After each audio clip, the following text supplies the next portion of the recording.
Hello, my name is Reggie Young. I'm here with Tom. Tom, if you could give us a quick rundown of a little bit of who you are, how you got started, and what you're up to. Cool. Thank you, Reggie. So my name is Thomas Parkinson. You probably guess I'm from England. Right now, I'm living in Mexico City. And a little bit of my background, I'm 36 years old.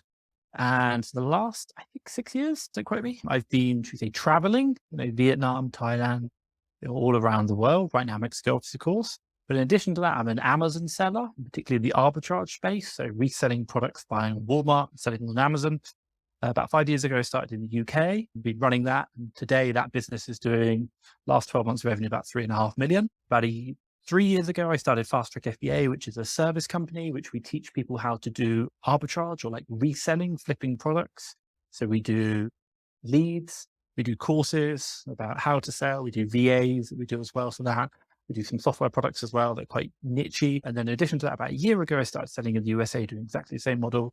I think the last 12 months revenue is about 1.2 million as well. And also I like to travel. Like I really enjoy that. I love business mindset and obviously meeting cool new people like yourself, Reggie. Awesome. Really cool introduction. And obviously, big numbers. I remember when we first met in Mexico City, we had given like a talk each at like a little meetup there.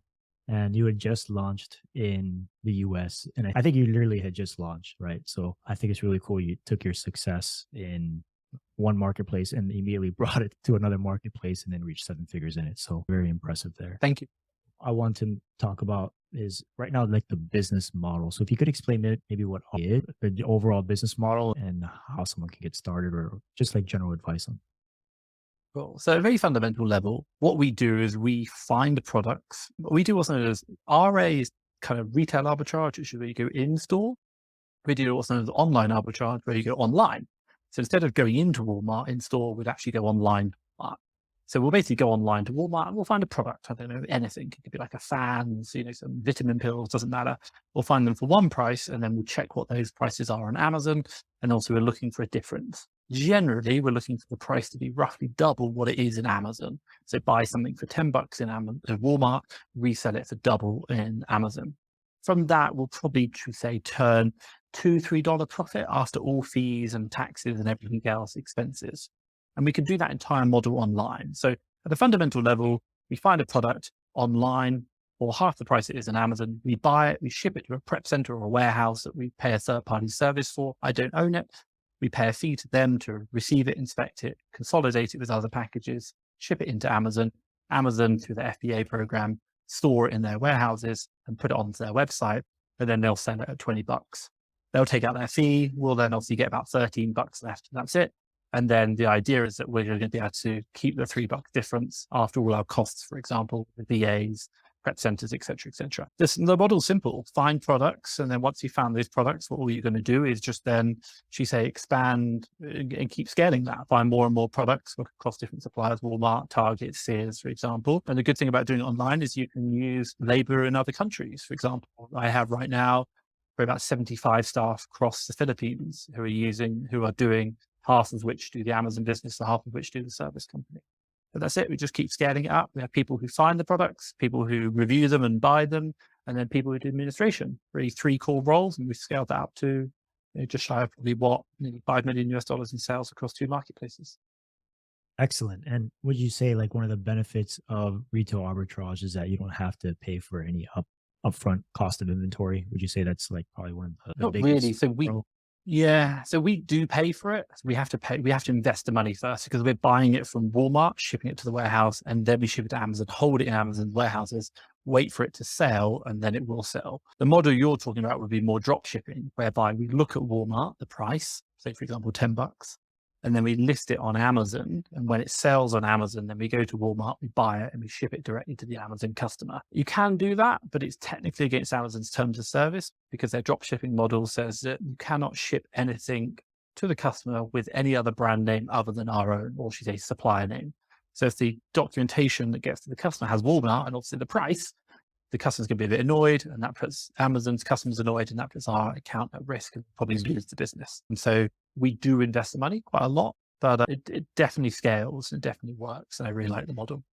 Yeah, interesting. And I've never done RA at all. So you can tell that I don't really know what I'm talking about because I just overlapped it with dropshipping. But one thing I've always kind of heard is like kind of what you mentioned, right? it being against terms, the drop shipping model from one marketplace to another being against terms of service. From an RA perspective, with what you're doing, what kind of terms of service or boundaries or restrictions do you have, or problems do you have in your business model, and how do you kind of scale past that? I think it's a really interesting question. And there's a lot of like, she say, people say you can't do this. You can't buy from Walmart and sell on Amazon. At a very fundamental level, what do? We do what's known as trade, buy low from one supplier and resell high to the other. Now, Amazon state in their terms of service, by the way, the drop shipping, arbitrage, wholesale, distribution, manufacture, all they are is reselling other people's products, but the change in where you're supplying the product from, and really the distribution model. Amazon don't talk about distribution models in regards to their terms of service. What they do say is that you need to be able to verifiably prove that the products you are purchasing can be traced back to the manufacturer. So if they have any questions about the authenticity of your products, they need to be able to prove it goes back to the manufacturer. Now, we have time and time again had many customers complain about inauthentic or problems, and it just happens. Someone says like a makeup's not. And time again, we've taken the Walmart invoice, which, by the way, it doesn't look particularly great. We sent it to Amazon, and they said absolutely fine, no problem. So Amazon doesn't particularly state that we will accept Walmart invoices, but what we can assume is that behind the scenes, Amazon says we can trace that Tom purchased this from Walmart, and we believe that Walmart is buying from the manufacturer, or should we say within what's known as authorized distribution. So we believe that this product within reason is authentic. And I'm not talking about one or two times. I'm talking about we probably get this complaint every single week, especially in the US. And every single time we provide the invoice, and every single time they take the complaint away from us. So that's the only kind of, thing whereby there's potential issue with terms of service. There isn't actually an issue. It's just a perceived issue because people think you can't do what we're doing, but we do. There are other problems around, like Walmart might not want us to buy the products from them to resell. That would be another one.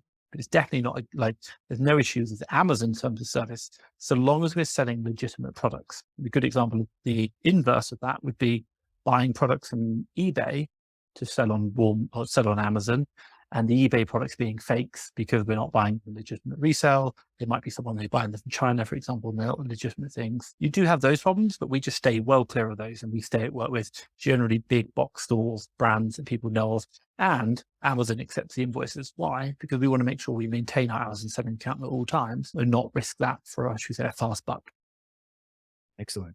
And so that makes me think, right? Like a lot of narratives across different business models, whether it's RA, drop shipping, TikTok to Facebook ads to Shopify store, one page websites. You'll always hear in every single business model that it's dead. It doesn't work because of this. Terms of service doesn't allow that. The reality is, and the way I like to think about it is everything sells. And if it's something that you like doing, you find a system and a process that works, you scale that out, and you've done that in an amazing way. And go ahead. No, agreed. I think it's really interesting. I think it doesn't, every single business in the world, every single business model, every business idea, we can find reasons why you can't do it, or like you can't do it, should we say. But what's really interesting is our job as entrepreneurs and our job as business people is to find the ways to make it happen. And the thing which I generally say to people when I think about it is that the higher the barrier to entry, the more gold there is on the other side. And I use the analogy of when I first started doing entrepreneurism, like, my God, I looked at affiliate marketing. And I was like, wow, you just send people these links and you get rich overnight. Obviously, it doesn't work like that because people don't want to click the links and et cetera, et cetera. But at the end of the day, the barrier to entry is so low, it's so easy, and like there's so much information. But when people say you can't do it for some reasons, we know people, should we say, who've made very good money, probably doing things that maybe aren't 100% within terms of service, or perhaps maybe other people said you can't do it. And because of that barrier to entry, they've done really well out of it. And it's the very nature of entrepreneurism that we look for opportunities whereby opportunities don't perceivably exist. And we expand them and we exploit them. And our reward is by making money, or should we say, maybe a quality of life, or however we want, which I think is an amazing time to live in because we've seen more of it. If you go back in the whole history of time, you would say if there's any time that I could live, you would say right now is the best time to live because there's more opportunity than there's ever been. And I think that's incredible. And I think our job is to say, when we see obstacle, we go, cool, where can I find the solution? Like, what can I do next? Like, not, oh, okay, I'll stop. Like, we don't give up. Yeah, I remember when we first met, a little backstory on how we met. Again, we met in Mexico City, which is where you're working out of now. I'll be there in a month, so I'm looking forward to catching up. But I had given a talk at a meetup about how to hire and train virtual assistants, and it was actually my first talk ever as an entrepreneur outside of the military.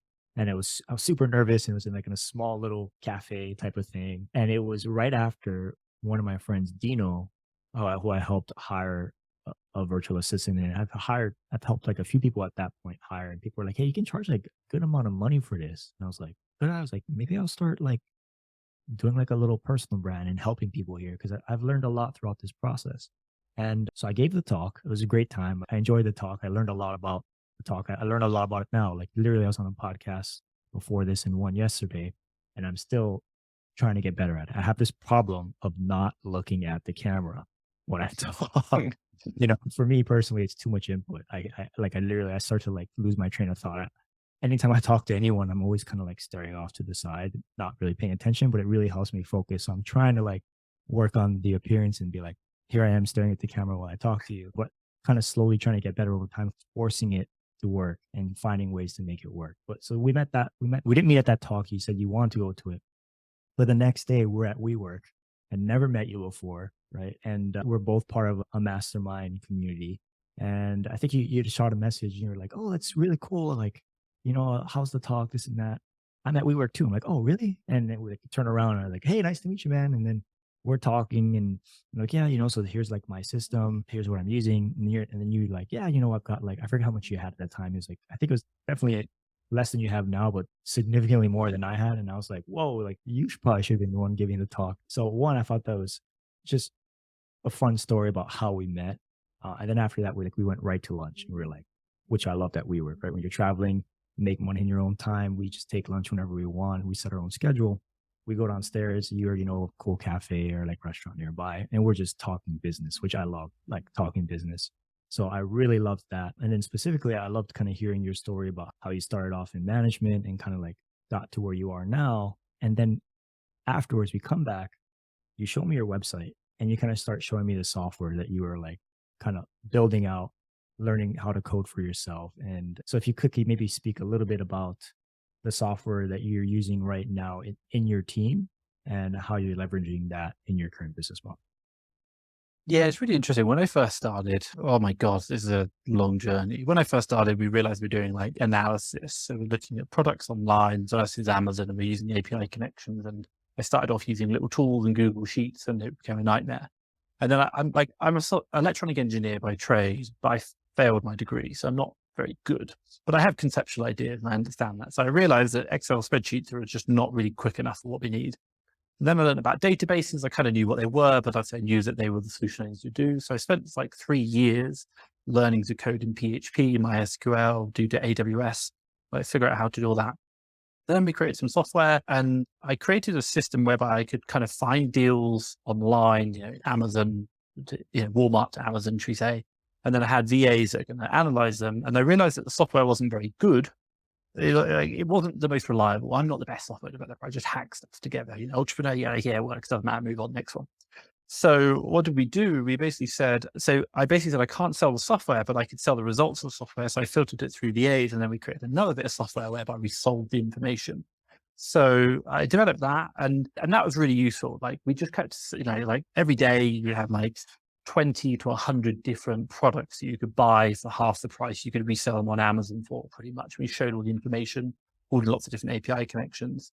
And we went through 2 versions of that. And even now, for me as an entrepreneur, I still have a really good appreciation of software development, but I've realized that I can't be the one who does this. I'm the visionary in the business. I'm the person who sets the direction. This is what we need to do. I give the oversight. I give the, convert that vision into into like how the product should look.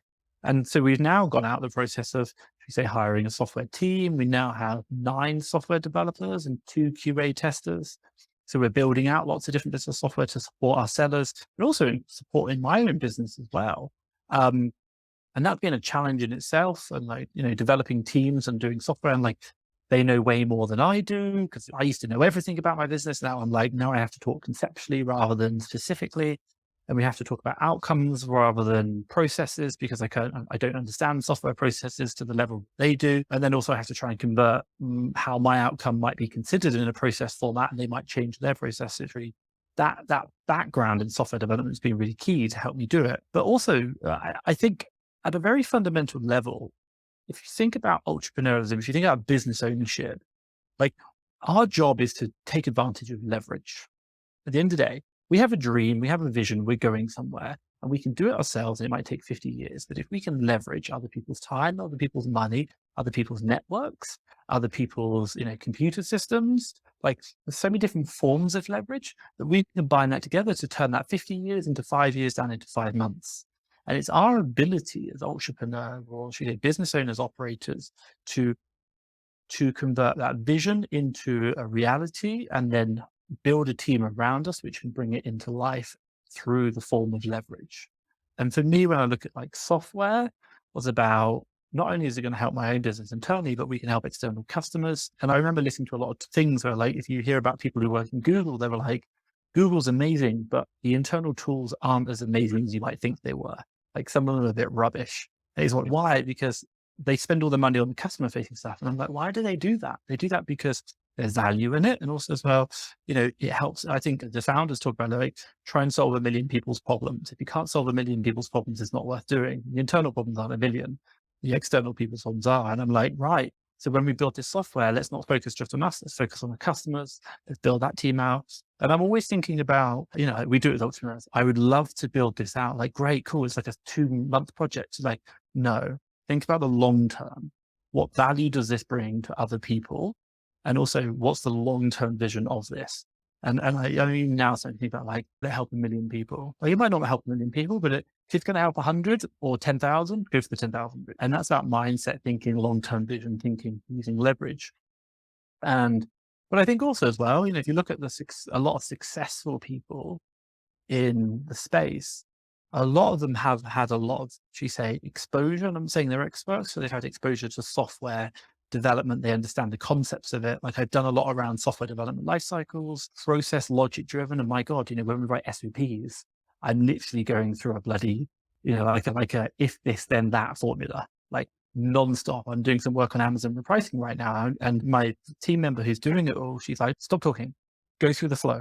Like, I want you to literally answer every single question in exactly the same flow. And we're looking for the errors because I want you to be a robot. Why? Because when you can be a robot, I can then create a program that replaces you. And then you can find the anomalies, which will then help make this program better. But at the end of the day, if you're the person doing this thing, if only you are doing it and it's not a structured process, then we're not learning. We're just really guessing. And software development really helps with that. So coming back to your question, like software has been a challenge, took 3 years to learn what I needed to learn, but it's helped my business massively. Also, there's a piece about like automation of your business, which is improving efficiency. And we've done a lot of that with our internal tools. But also I think it's any entrepreneur. Number one is about software is really helpful in creating a good mindset. But also number two is about how you process and structure your business and what you do and outcomes. And then finally, number three is about thinking the bigger picture. Hey, if I'm going to build this myself, how could I tweak it slightly that I help other people? Now, all of a sudden, your internal tools become your revenue generators. And you're like, wow, that's game changing. Yeah, she's absolutely love that. I literally have like 12 things I want to talk about now after hearing what you just said. So I'm trying to slow. No, I love it. I love it. I love talking. This is why I wanted to bring you on the show. Is like these are the conversations you and I have at lunch. You remember? It's just like I love it. So the first thing I wanted to kind of hit the audience with like is I find this extremely motivating. So you think about someone creating, having a solid understanding of code and then scaling past that to the point where you don't even understand the code anymore, but you're the one providing the strategic vision, right? And I think I saw like a stat somewhere, like some of the biggest startups like Airbnb and these other ones, they're founders of people who don't know how to code. So I'm actually in the process right now of outsourcing the creation of a Shopify app for some of the ideas that I have a family member who after years and years and decade in the industry is changing and trying to become more of a software developer now. And I'm actually a little bit excited to try and bring that person's like new knowledge together with my marketing idea and then probably a couple of YouTube videos and some outsourcing with a virtual assistant to see if I can scrap together a piece of software and then use that as either a lead funnel for my business or kind of moving things forward. So I love what you've done. And I want anyone who's listening to be thinking about all the different ways in which Thomas right now has created monetization in his life and stability in his life by leveraging his past experience in his current business and how he's trying to project that forward into more eventuality. So I think that's just, to me, it's motivating, and I want it to motivate other people. One is like, I don't know how to code at all. I like tried computer engineering at university. I quit after like the first week. I literally studied like the whole weekend, went to like a second lesson, and it just went right over my head. And then I had to go to water survival for my military class. I was like, this is just too much. I did 2 semesters of computer science. I was like, this is interesting, but with what my workload right now, I don't want to deal with it. And now, I think about all the money being made, recurring revenue from software startups and the businesses that happened there. When COVID hit my business, it really put a strain on my supply chain. And it's part of the reason why I've shifted some of my business goals towards personal branding and my externality of trying to create some type of basic software. One, for fun, because I love doing new projects like this, but just to create new interesting ideas and new projects to help other people. Like you said, like what's the biggest problem I can solve and how can I capture such a wide audience? That's kind of what I'm looking to do now. So that's one point. The next point is Google. So one thing I love about you, Thomas, is I find you hyper observant of other people's business models, hyper observant, and a massive learner. And I remember it was like a week after we met, and I think you were hiring more people. And we always will come up behind each other. What you working on, right? At WeWork, like what you working on? And I thought it was super interesting that you were learning about culture and how they're strategically organized at Google. I thought that was insanely smart and very inquisitive. And so kind of taking that and putting those systems and taking what you like about that into your business. And even we talk about outsourcing of virtual assistants, where we all have our own way of adding value and trying to create positive work culture in our business. And I saw you had like kind of created like a reward system or like a feedback system inside of your business. So if you could maybe touch on that really quickly on what you're able to do there. Yeah, I think it's like, so we have, obviously we like kind of like structure wise, we have like two Amazon businesses, Amazon UK, Amazon USA, and then we have like a service based company. And within the service company, we have product structures. So like people who work on the exact products. And then you have the usual functions like software desk, marketing, sales, and we even have like someone who does HR. And then we have ops who sits above that. And we have like finance as well. And the real kind of question which I always ask the question is like, again, you're talking about leverage. It's like, my job is to try and utilize the leverage around me towards a direction. And there's a saying I read in a book called Traction, which if anyone is reading, like read this book, like it's the most amazing book ever. We've based our entire companies off it. But they say something like, if you can align your teams on the same goal in the same direction, doing the same things, you'll beat any competitor in any marketplace at any time of year. And really, our job as leaders is about defining a clear vision and focusing everyone towards that goal. And the reason why I say that is because the clearer your vision is to the people within your company, the more they're going to be able to understand where you're going, the destination. And then what they're also going to be able to do is they're going to be able to, should we say, answer the little micro questions, which is going to help to get towards that destination. 9 times out of 10, we're getting bombarded with lots of little questions. And your simple answer has got to be, how does this help? Or what decision would make the best way towards our vision? And you could literally probably just use some question or reiteration of that question in different formats. And people who would understand, they'll figure their own way out. And it's because why? We only have 24 hours in the day. And it's the ability as us to be able to impart where our vision is and how to get there to our team members that enables them to get on with what they're doing faster, more efficiently, more quickly. And I say it to my team over and over again, I'm like, you will make mistakes, that's fine.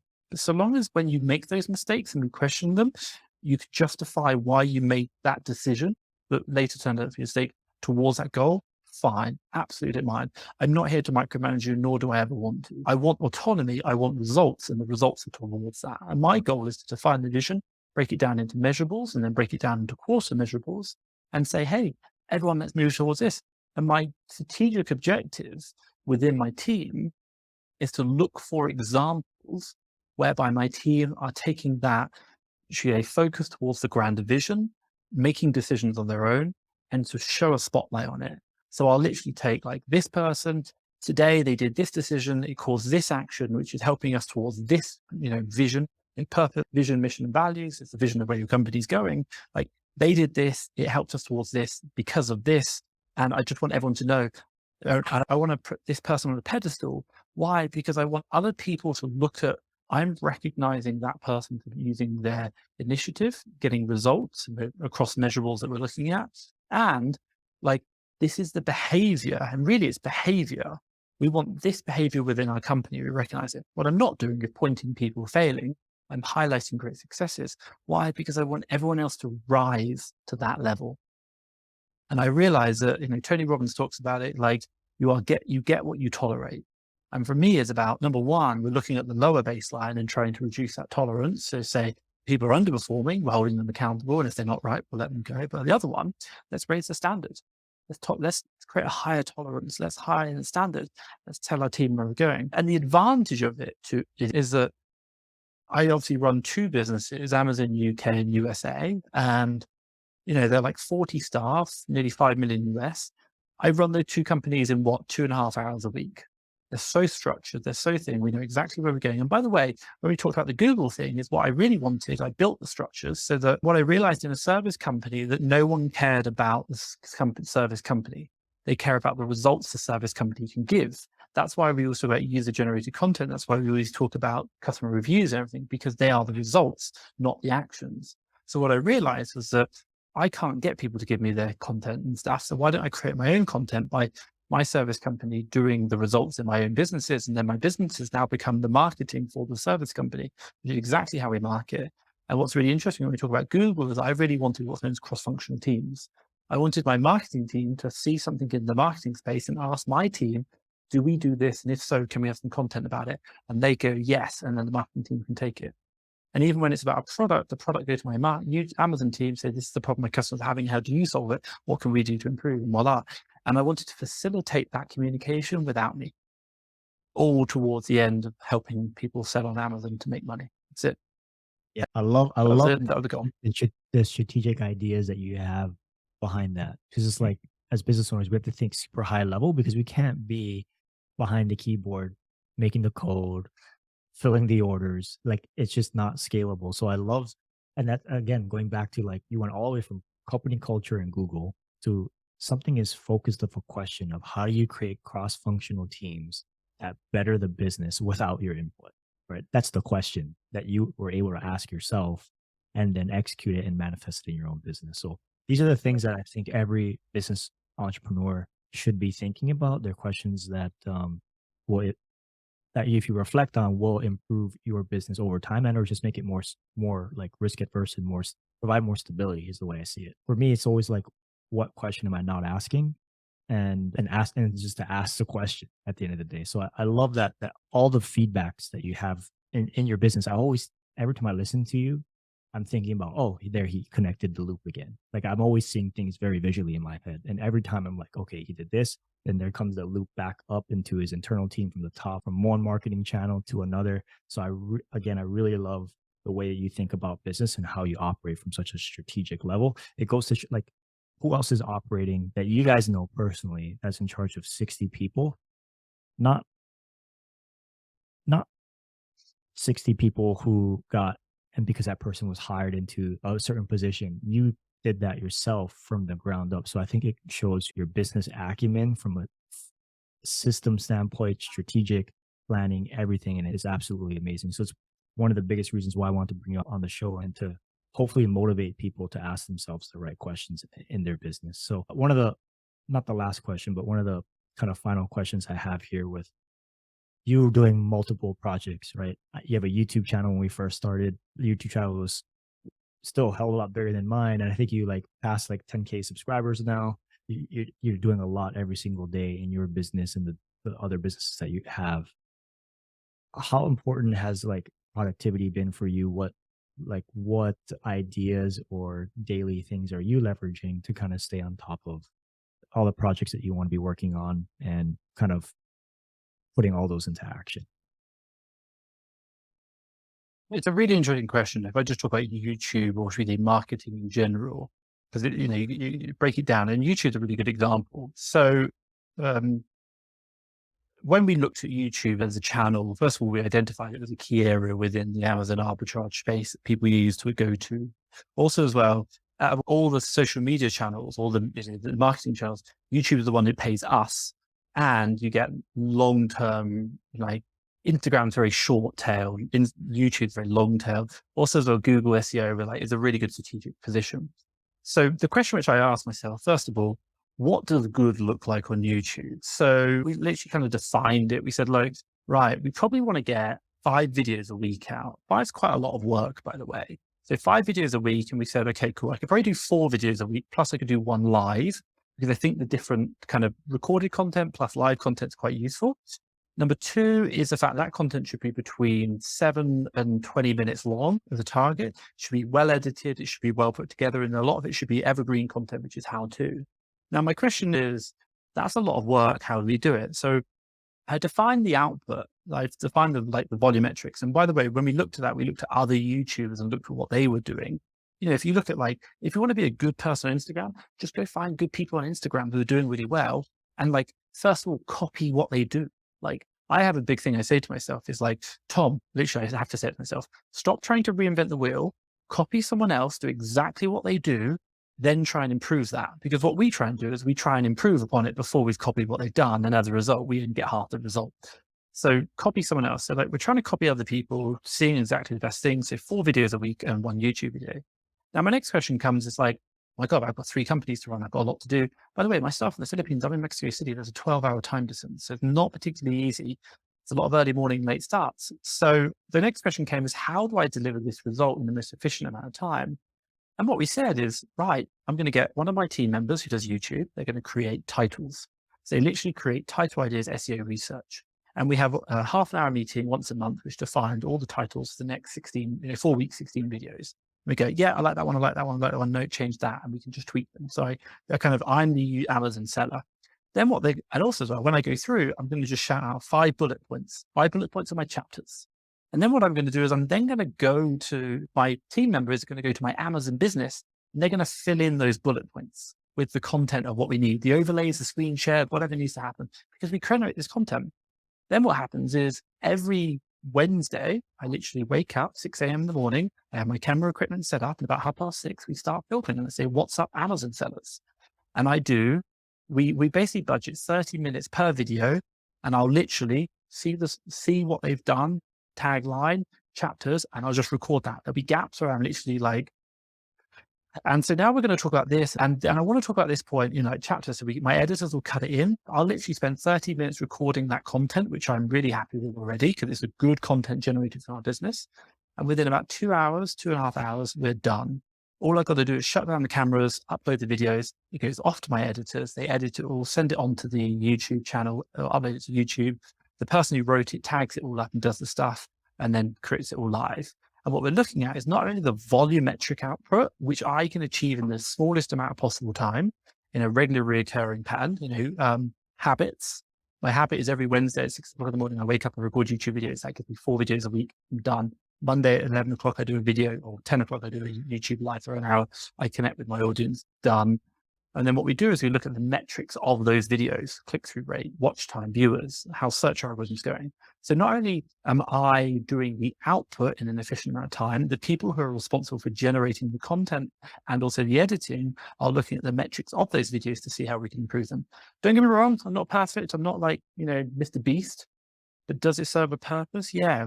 Right, we do 25,000 subscribers right now. We get nearly 100,000 views a month, which is incredible. For what is effectively 4 hours a week. That's my entire marketing done. It's absolutely incredible. And again, it's about leverage, efficiency, results focused, and we do actions which generate something, and then we optimize it afterwards. So that's kind of the way I look at it. And I hope that answers your question. Oh yeah, definitely.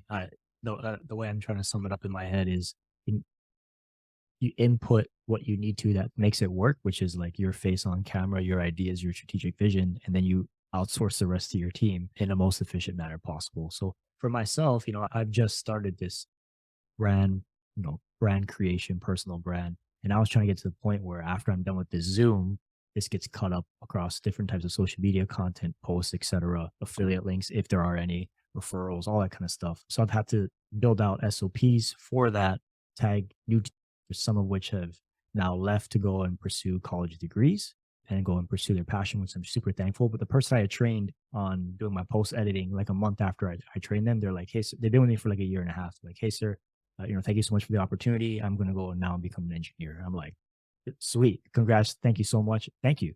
But for me, it kind of left a hole in my content production team. Thankfully, I was doing my content production as I was learning it. So I was literally like doing the SOP screen recording and being like, "This is my goal. This is me editing my first Zoom. I'm clicking here. I'm kind of figuring this out. This is how I want it to look. It probably will change, reference the SOP. And here's the software we're using." Did that. I probably did like 10 videos of that for each different aspect of what I want to look for. I did that once. And now every single piece of content you guys see come out from my channel is kind of the same thing, just at a smaller scale. I recorded the content once, handed off to my team, set the strategic vision, maybe some tactical advice. And then they, with the boots on the ground knowledge, are now recommending to me, "Hey, sir, we can clean up audio by clicking this in the software tool. We can do these things." So from someone just starting out, know that it works. And you can see Thomas now at 25K subscribers. I think last time I checked, you were at 10. So being at 25K now, and the audience and the reach that now provides you for your business, absolutely incredible leverage. I think the only other thing I'd add to that is, you're right, it's really common. Entrepreneurs do SOPs. I think that's great. The danger behind SOPs is they're fixed. And you just said it. So we can now do this change if we do this. What's interesting is the fact that they've I don't know if they told you that, or if they asked you the question, can we change it? My thing is look, this is the rough guide of how I do it. You're going to go away now and do it, and you're going to record your own SOP of doing this. And then number two, these are the metrics I'm going to measure you by, and I expect to see improvements on this. So what I really recommend is, actions are great to get the ball rolling.